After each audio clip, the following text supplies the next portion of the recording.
Did you see Drew Barrymore yesterday with Dylan Mulvaney? You probably did.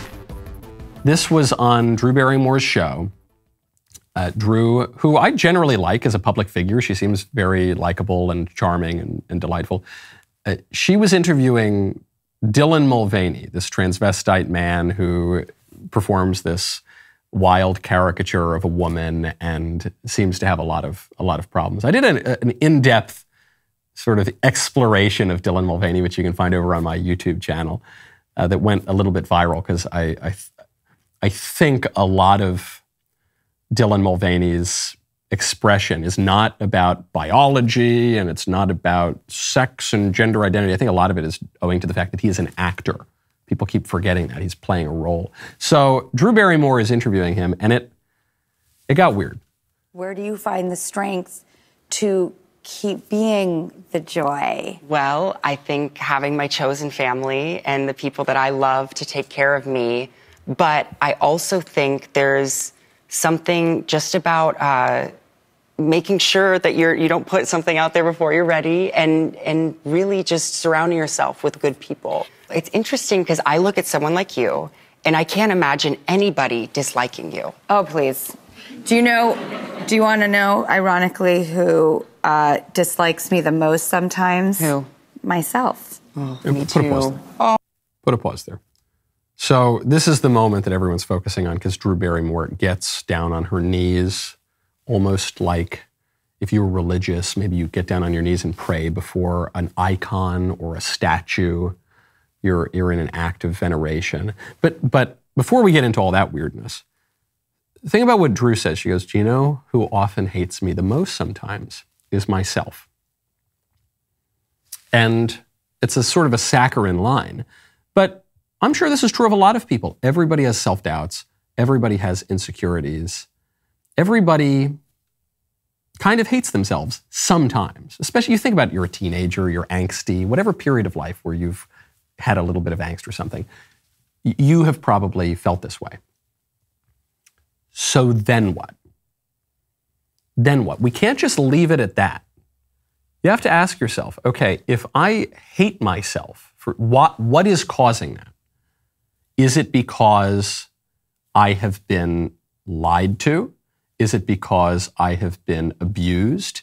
Is it because I am being treated unjustly? Well, if that's the case, then the way to fix it is to extricate yourself from that bad situation or from that bad relationship. Or do I have this feeling of hatred for myself because I'm doing something wrong? And so it's not that I'm hating myself, I just hate the wrong thing that I am doing. In the same way that you would say about someone else, love the sinner, hate the sin. You don't like the bad things that people are doing, and so you want to stop people from doing those bad things. Well, that same rule can apply to yourself. Which is it?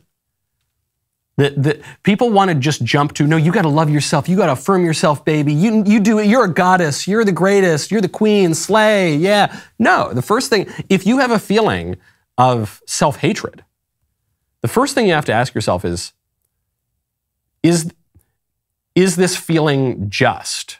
Am I reacting against something that I really should hate? Maybe not myself, but something that I am doing.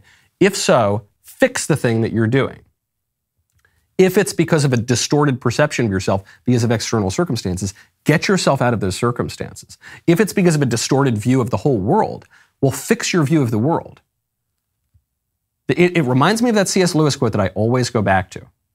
If you look for truth, you might find comfort in the end. If you look for comfort, you'll find neither truth nor comfort, only soft soap and wishful thinking to begin, and in the end, despair.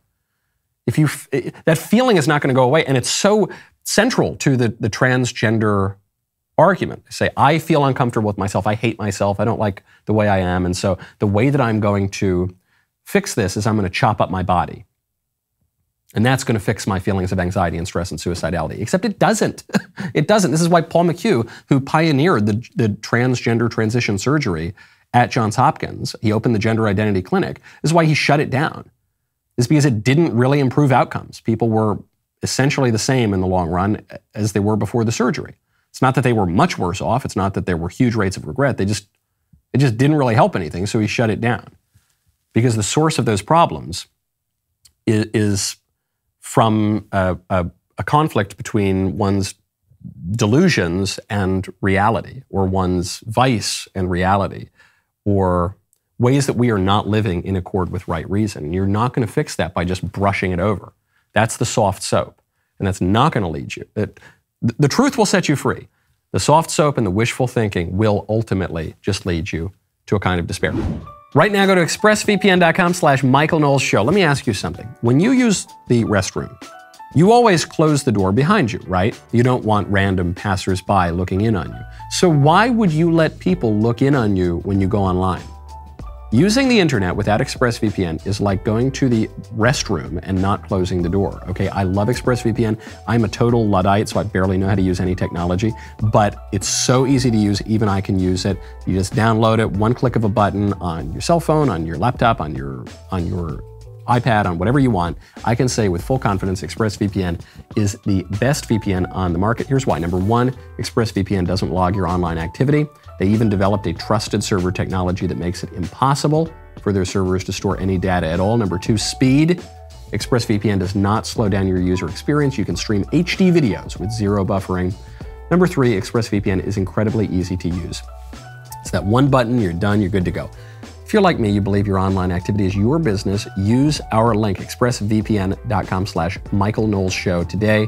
Get 3 months free on a 1-year package. expressvpn.com/Michael Knowles Show. expressvpn.com/Michael Knowles Show. Okay, keep going. Oh. But I guess, you've asked me now, you've asked me, what I would do to combat the hate, right? Yeah. But what do you do? Okay, that's a great question. Now, You've been doing it a little longer than I have. I love that line. You're a lot older than me, Drew Barrymore, you crazy old hag. All right, now tell me what you think. No, that's not a nice thing to say to a lady, Dylan. And then they're both sitting down there, and it becomes very silly when they're both sitting down because he is much larger than she is, because he's obviously a man and she's obviously a woman. And the whole thing is so performative. It's something that normal people recoil from in this self-love, therapeutic culture. Let's just talk it out. Let's just talk about our feelings, and we're going to do trust falls, and we're just going to start to love ourselves. You have to love yourself. You should love yourself to a healthy degree. If you love yourself too much in an unhealthy way, that's called narcissism. If you don't love yourself sufficiently, then you're not going to be able to love your neighbor. You're not going to be able to love really at all. When Christ says in the Gospels, love your neighbor as you love yourself, well, if you hate yourself, then you're going to hate your neighbor too, and society's not going to be very nice. So it is proper to love yourself in an appropriate way. So what is that appropriate way? Where is that going to come from? Why would you love yourself? If you feel that you sin and you fall and you're broken, as we all are, then why would you love yourself? Because you are made in the image and likeness of God, because you are higher than the other animals, because you possess a rational will, because you have will and intellect, because you can perceive objective reality, because you can reason about things, and you can reason about not just the things of this world, but even the higher things and the meaning behind those things. That's why. And if as I often point out, all of these issues, they always come back to theology. They always come back to religion, because that has to be the fundamental thing. And so you might say, well, I'm not very religious. Okay, then your theology is going to be kind of wonky, and all the rest of your thinking, all the way down to politics, is going to be a little wonky too. I'm not saying you're, completely helpless, but ultimately it's not going to make sense. And if you try to ground a love of self on just good feelings or on willfulness, the same kind of sheer willfulness that has Dylan Mulvaney insisting that he is a woman in the face of all evidence to the contrary, you're not going to persuade anyone, because people are persuaded by reason and logic and truth.